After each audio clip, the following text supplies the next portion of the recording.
I mean, we trained Rapid Read on 16 million radiographs, right? So every time I think about that, I can't fathom, I mean, we can't understand how many that is, right? So we were trained on that, but it's also learning as our radiologists, within Antech Imaging Services actually help to train it over time.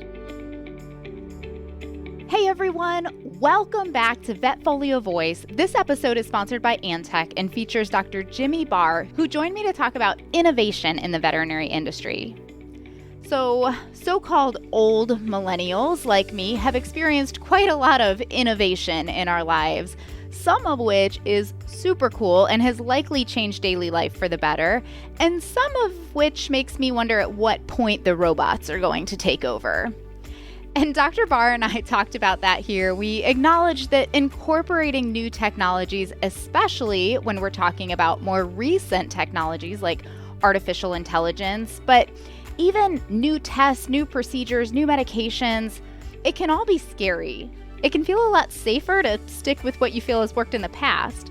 But of course, we also talked about the benefit of embracing innovation and how utilizing different technology, different diagnostics, for example, can affect not only our individual patients, but also have a more global impact, fueling studies that may change how we practice as a whole. And that would benefit not only our patients, but the many patients that come after. It was a great talk, super unique, and Dr. Barr was an amazing guest. Let me tell you about him, and we'll talk innovation. As Chief Medical Officer for Mars Pet Care's Science and Diagnostics Division, Dr. Jimmy Barr oversees the quality organization and leads delivery of medical care for the global Antech veterinary diagnostics business. Additionally, Dr. Barr serves a key role in connecting science and diagnostics with the Mars Pet Care ecosystem and the veterinary profession. Most recently, Dr. Barr was Blue Pearl's Chief Medical Officer, a position he held since 2018. Growing the clinical affairs team and taking it to new levels of medical leadership and excellence. While serving as Chief Medical Officer of Blue Pearl, Dr. Barr helped establish the Board of Chief Veterinary Medical Officers, which is an important collective of over 60 top veterinary medical leaders from across the profession representing various industry segments. Dr. Barr currently serves as the chair of the Board of Chief Veterinary Medical Officers. Dr. Barr holds undergraduate and veterinary degrees from Louisiana State University and completed his residency in emergency and critical care at Angel Animal Medical Center in Boston. He worked clinically at Blue Pearl starting in 2007 and served on the faculty at Texas A&M University before serving in Blue Pearl leadership. Dr. Barr enjoys outdoor activities and woodworking. He's married to another veterinarian, Medora, and has 2 dogs, 2 cats, and 2 human children. All right, let's go ahead and learn more about this unique and exciting topic. Nutrition is the cornerstone of our patients' health and happiness. The veterinary healthcare team should be the ultimate source for top-notch pet nutrition info. When clients see how the right diet helps their pets stay healthy and happy, they visit us more often. Remember, good nutrition is essential. It's smart business and great medicine. Enroll in the NAVC Pet Nutrition Coach certification today on vetfolio.com. Well, for this episode, I'm joined by Dr. Jimmy Barr, and I'm excited. We're kind of taking this talk in an interesting direction, talking about innovation. So, Dr. Barr, thank you so much for joining me. Yeah, thanks for having me. I understand that innovation is, kind of a big theme at Antech. So can you tell us a little bit more about that and also the philosophy behind some of these innovations? Yeah, innovation is something that's thrown around a lot in our world today, right? I mean, it is. And I think, we try to approach innovation in a very practical way and a very purpose-driven way. I can talk about what that means a little bit more in a second, but the sort of the overarching thing is that we don't want to innovate for innovation's sake. We want to innovate to solve problems that we have today and that we might have in the future. And so everything that we do is kind of taken through that practical lens of being able to kind of help make decisions that make our pets' lives better. That makes a lot of sense because I could certainly see, kind of an abundance of options and trying to figure out, okay, what's actually benefiting our pets, our pet owners, our practices here. So I like that emphasis on practicality, kind of solving problems that we have instead of problems that we don't have. Yeah, I mean, I've seen lots of really elegant solutions to problems that no one has, and so which doesn't make that that doesn't make that very useful for anybody that's gonna be the end user of that. And so we try to keep that in mind every time we think of a great new idea. Absolutely, absolutely. Now, certainly I've been guilty of this, hearing about different technologies and innovations, so to speak, and just feeling like, I don't know, I've done pretty well with what I've had so far, and now I've got to learn this new idea, this new technique, this new test, whatever it may be. Is this really, how is this going to benefit everybody involved? So, what would you say to practitioners who maybe end up in that headspace with a lot of things kind of coming down the pipeline right now and say, I'm more hesitant to embrace this technology. I'm not sure how to move forward with this. Yeah, I mean, it's a wonderful question because I think it kind of boils down to human behavior. A lot of times, we identify as veterinarians and our focus is on the pets, but oftentimes the things that we kind of choose to do in the processes we make are kind of between our own ears. This has to do with kind of what we think about things.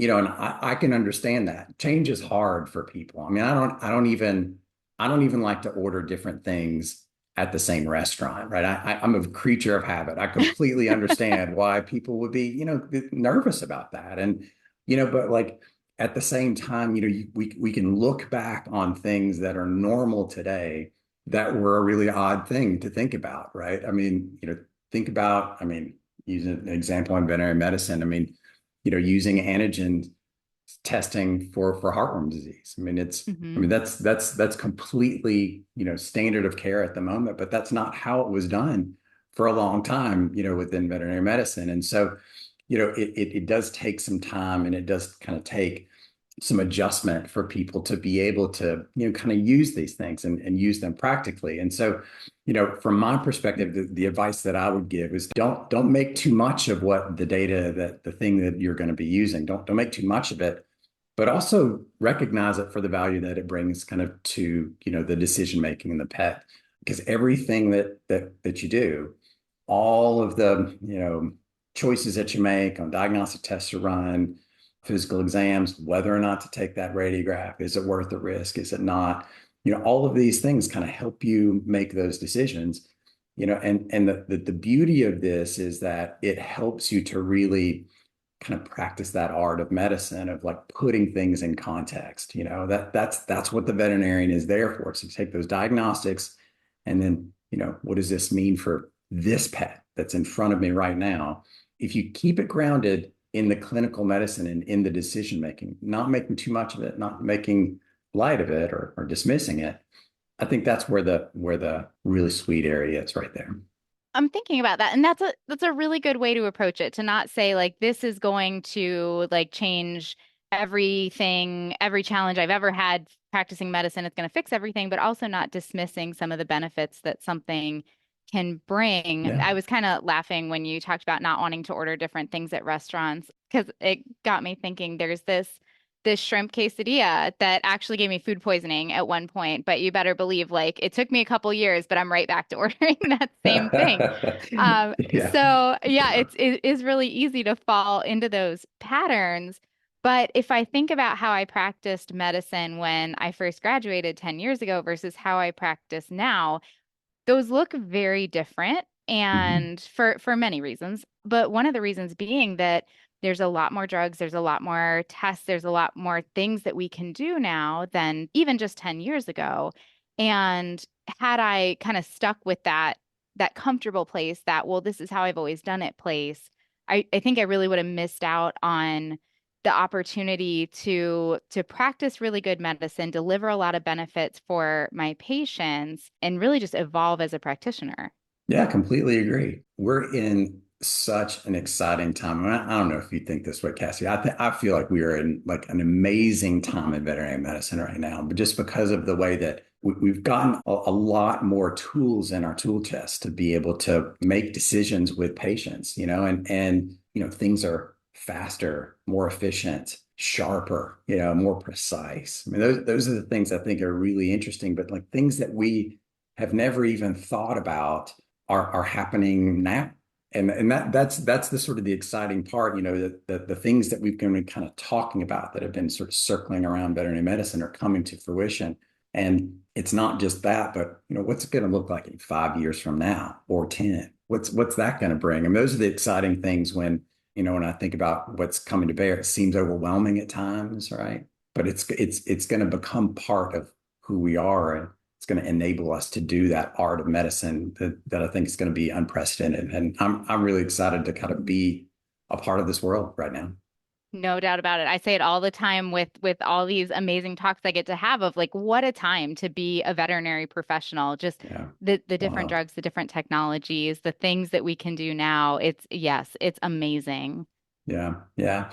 Yeah. And I mean, the amazing thing about all this stuff is that you don't have to use it all. Use what works for you. Use what kind of fits in with your practice and try something, see how that works, put it in context with everything, and then see how much value that adds to your relationship with your client. Like that I think is the key thing, is that you don't have to do all of them. You can just pick a few things that are impactful to you, and that will kind of help you just employ that. I mean, we've all done the same thing, in our education journey over time. I mean, I don't know about you, but I learn stuff new every day. And as a practitioner, learning new procedures or doing something new or making that new diagnosis is, kind of part of what makes our profession so great. It's what keeps us involved, interested, excited about getting up and doing our job every day. Yeah, of course. Yeah, of course. I think it's the best place to be. I wouldn't want to do anything else.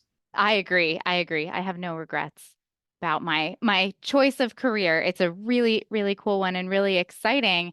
And we've talked about, kind of a lot of this high level, why innovation is important and exciting and something that to embrace in veterinary medicine. But let's dive into some specifics here of things that are available. So I'm kind of thinking key screen. This is something that is important to me being in the Southeast. One of a breeder that I worked with, this was years ago, was in one of the earlier studies when it came to hookworm resistance and things along those lines. So kind of followed and learned about key screen along and along. But can you tell us more about that? Yeah, key screens are a really neat technology, and it's a shift in how we approach diagnosing intestinal parasites. It doesn't just give us the same information in a different package. It gives us additional information to make better choices. Just to kind of, step back for a second and talk about what key screen is. Key screen is a PCR based intestinal parasite detection tool. So what that means is it looks for DNA. It doesn't rely on sedimentation and floating of ova in a suspect liquid that is on a counter in a veterinary hospital, right? And I'm not making light of that because that's really, that's been the way we've done it for 100 years, Cassie. Like literally, we've been using that technology for that long.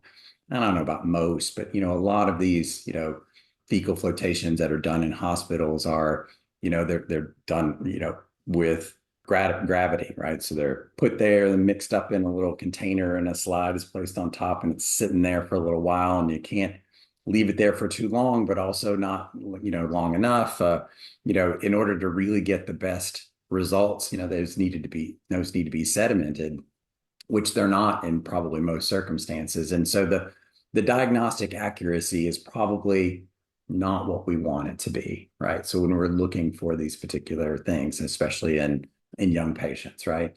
The nice thing about key screen is we've shown that it is much more sensitive to be able to detect things. I mean, you think about what PCR technology is. I mean, in essence, it's the same thing that they use for crime scene investigations, right? It's a really accurate way in which to find things. We just look for 20 different parasites and can identify them in a very accurate way in a efficient way. So meaning the turnaround time is really pretty fast, from a standpoint of how we do it. It's relatively affordable.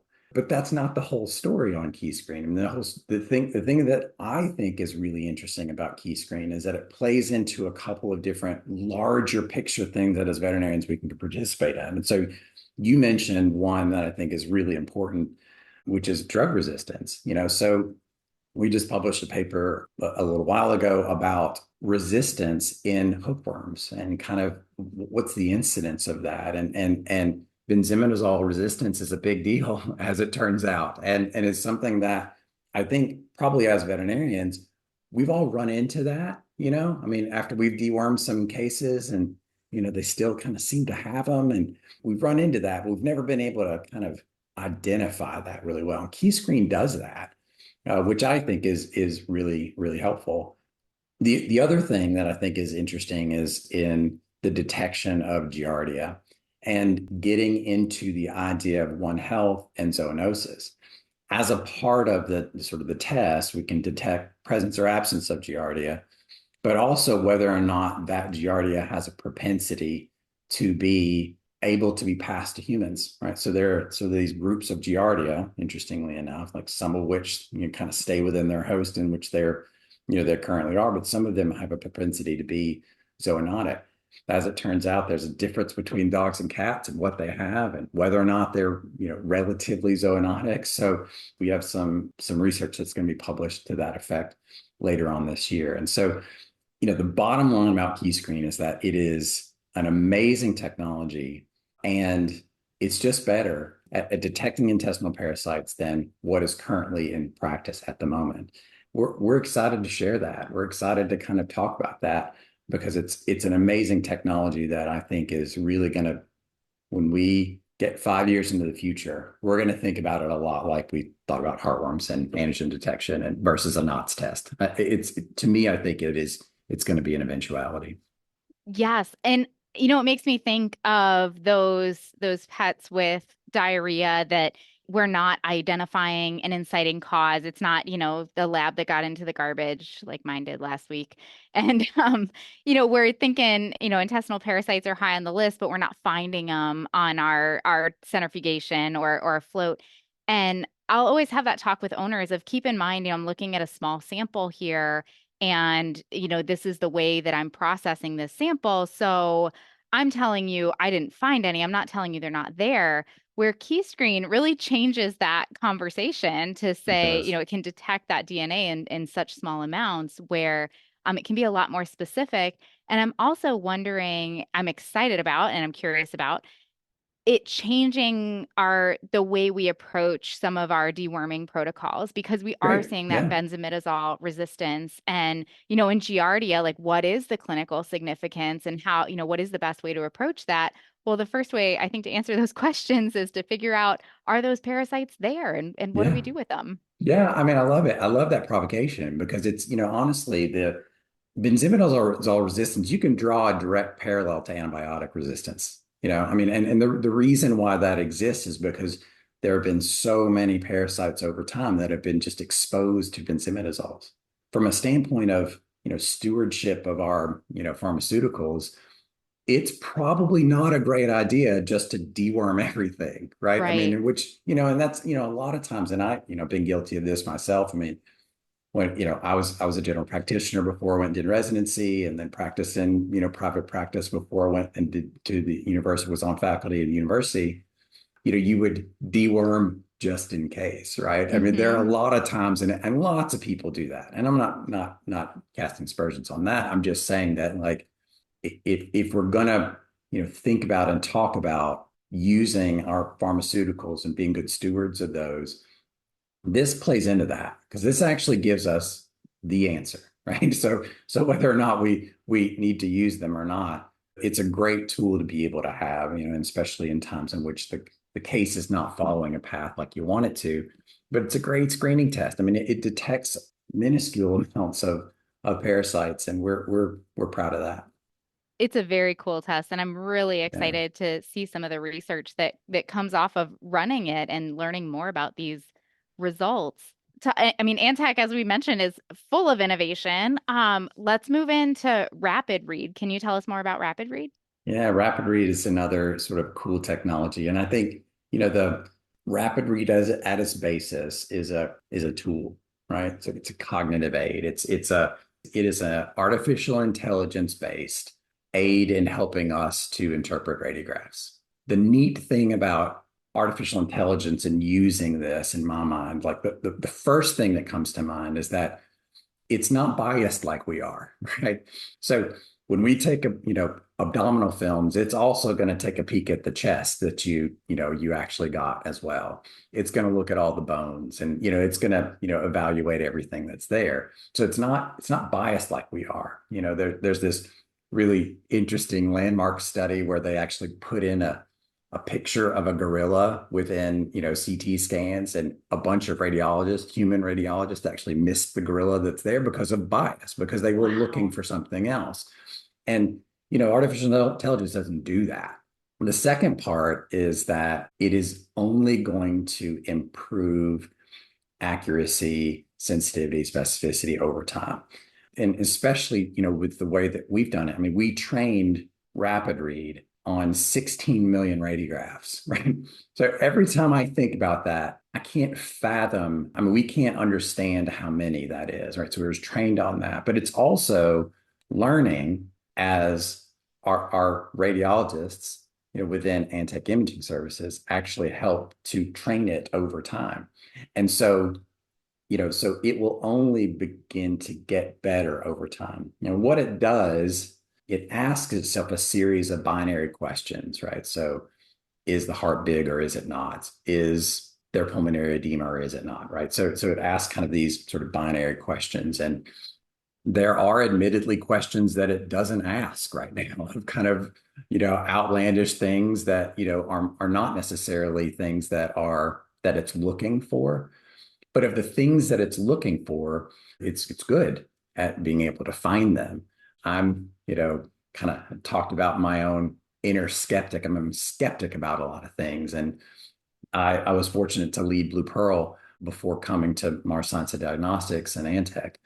And as a clinician, and as we're sort of helping to develop that over time, I was really skeptical about the idea, but I mean, I love sort of the process in which that it has been approached. So it's, trying not to make too much of what it can do at the moment, where it guides us in clinical decision making, kind of points to a particular area and says, hey, this is something that you need to pay attention to. So like in the newest model, it actually circles the spot where the pathology is, which I think is just really cool. It kind of gives you that answer. But what veterinarians, or at least what I think as a veterinarian, sometimes when you are at a moment in which you don't have a radiologist with you, or that's maybe not an option, having Rapid Read to kind of reassure you that this radiograph is normal. It looks normal. And like that actually is really, really comforting to kind of get that second view on it, and if it highlights something that doesn't quite, you're like, I'm not so sure what to make of that. You can just push a button and have a radiologist review it at that time. And so the thing about Rapid Read is that it's only going to get better from here, from where it is at the moment. And I'm excited about it, knowing that it can help veterinarians make choices, draw your attention to a spot that actually might be something that you missed, or to reassure you that it, also looks okay to another, evaluator. So, to me, Rapid Read is a really exciting thing that is, I think is going to help veterinarians in whatever setting that they're in. I'm picturing a case I saw last week where it was a Met check, essentially, is what we were doing. It was a cat. This one, I was still in my previous appointment, but they had the x-rays on this next one. I had a minute, so I said, let me go back and just look at these x-rays real quick, and then I'll come back and review them more later. And I looked at the chest and I said, nothing looks crazy to me. The heart looks pretty normal. I don't see any evidence of Mets, pulmonary edema, pleural disease, anything like that. Okay, went back and finished the first appointment I was in. And it wasn't until later in the afternoon that I was, thinking through differentials on this case I was working on, that I said, did I I didn't check for bony lesions. And based on what Mm, I was seeing with this patient, that was a concern of mine is were there bony lesions on the x-rays?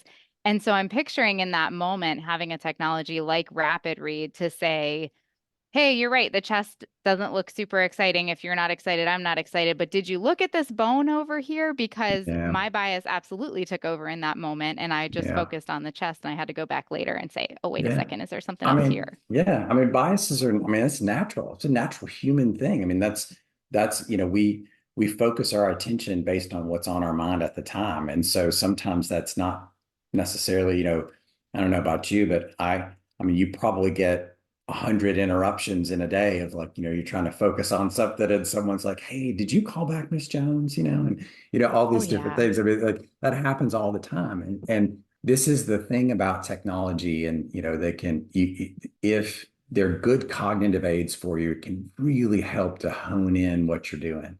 Sometimes they can be a distraction. I don't know about you guys, but my phone can be a distraction. I think the ringing phone in the clinic, there's different draws on your attention all the time that can take your focus away. The machine doesn't do that. They don't, they Yes. don't, they don't, they don't let that doesn't happen. And which I think is really helpful when to kind of make you evaluate the whole study. Right, right. And I like your approach with it as a cognitive aid. Yeah, I have ADHD. So yes, that not being able to focus and having 8 million distractions, absolutely. So having something to say, hey, look a little bit closer here and see what you think, I think could be really beneficial. Yeah, Yeah, that phone ringing. Oh my goodness, all the things. And all the time. yes, and the walk-ins and so I mean I think that that goes to speak to the merits of the technology to say in a busy clinic there are a lot of distractions whether you have ADHD or not and Hmm. having something there just to draw your focus back and say hey take a little bit closer look Yeah, is helpful yeah, no matter what. yeah. I mean, I think so, and I think more than anything in veterinary medicine. Well, I mean, I guess in our society today, artificial intelligence, the range and reactions from them are, fascination. Can't wait for this. I'm going to really, use this. I mean, there's some people that use ChatGPT all the time.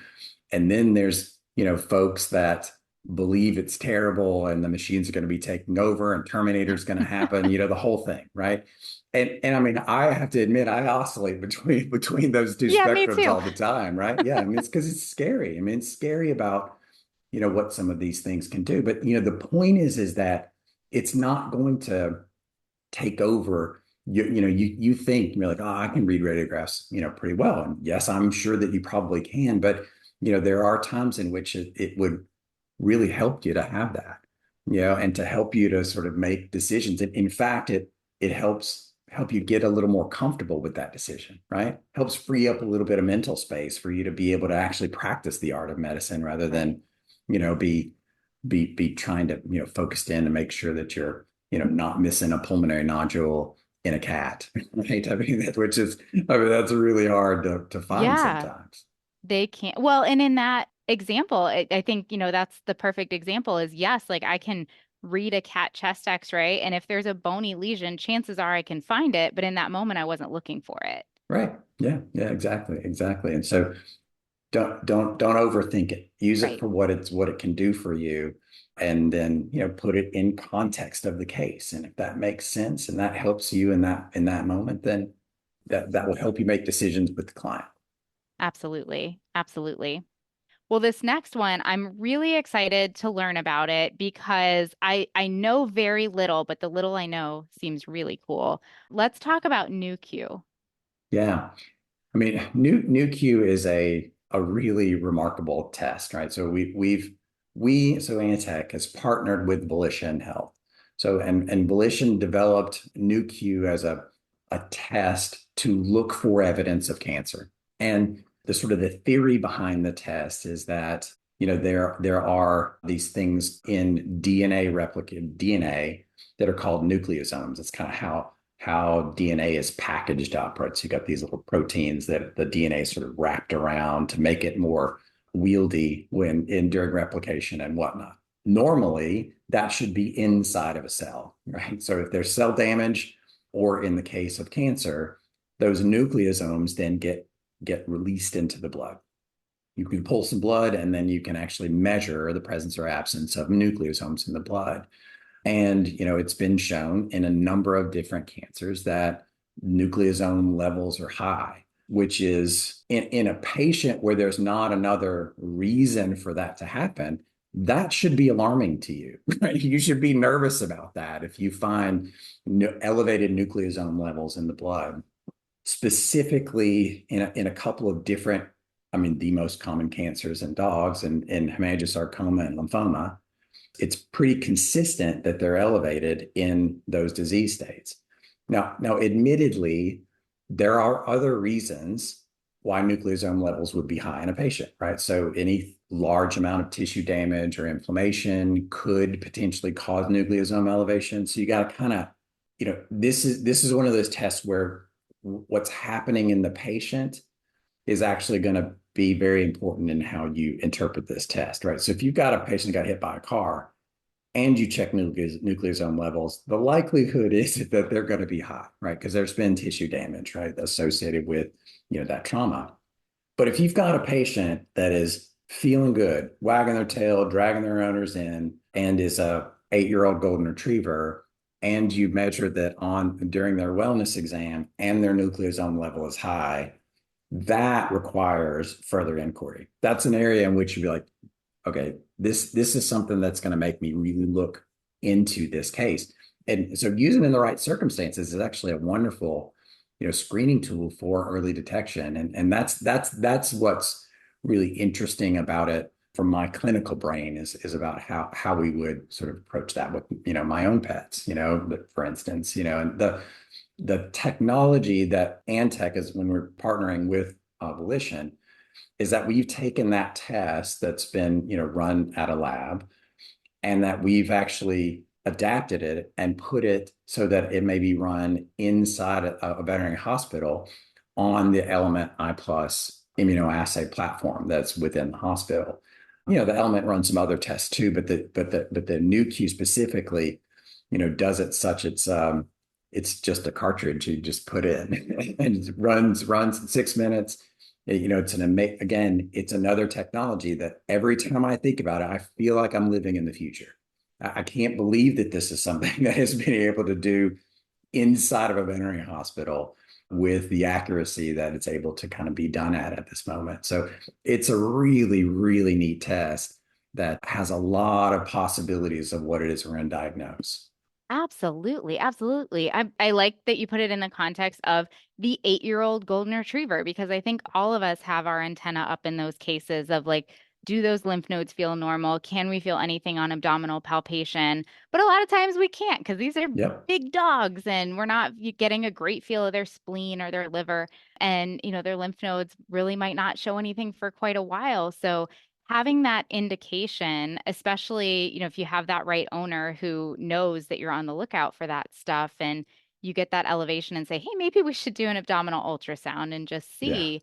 I'm thinking of a basset hound where I was able to palpate a mass on wellness exam and she ended up having a splenectomy to be able to catch those early before we have that hemoabdomen and that tense moment of do we do a splenectomy or do we euthanize and I'll be like, let's just take all that stress out of the equation if we can. Yeah. I completely agree. And I'll be honest, Cassie, we're a long way from kind of being able to have like plus or minus like snap tests or, a test that actually would tell us whether or not this patient's going to live or die. Right. We're far away from the Star Trek world, right? And where they have that little standard thing that they Ah, used to that thing do. was But so cool. oh yeah, it would be really One nice. day. But we're getting there, and this is the kind of thing. We're going to collect some evidence over time, right? So the academic world is kind of taking a look at this. We're going to, as we sort of get use of this product within the profession, within the pet population, we're going to start to learn about like in what circumstances does this really mean something compelling, or is it something that that really is not such a big deal? But at the moment, the best part about this makes you stand up and go to attention, right? So it's exactly Right. what we talked about. It's almost like a cognitive aid, just like we talked about. And this is another thing that is, that makes you want to sort of look deeper into a case. That's the wonderful thing about this. Right, right. And we certainly have those pet owners who know what the score is in some of their animals and they're saying, will it show on the blood work? And, our answer typically is maybe, probably not. But this kind of changes that answer to say, we actually might have a good opportunity here to see something abnormal that, like you said, a cognitive aid, it won't tell us anything definitive, but it might kind of give that answer that people are worried about. Yep, yeah, for sure. And this is another area in which I think 5 years from now, 10 years from now, we're gonna know so much more about it. What combination of tests will give us better information, right? I mean, it's one of the other things that's really amazing about being a part of, sort of a larger organization within Mars in general, where we have the ability of the 30,000 foot view.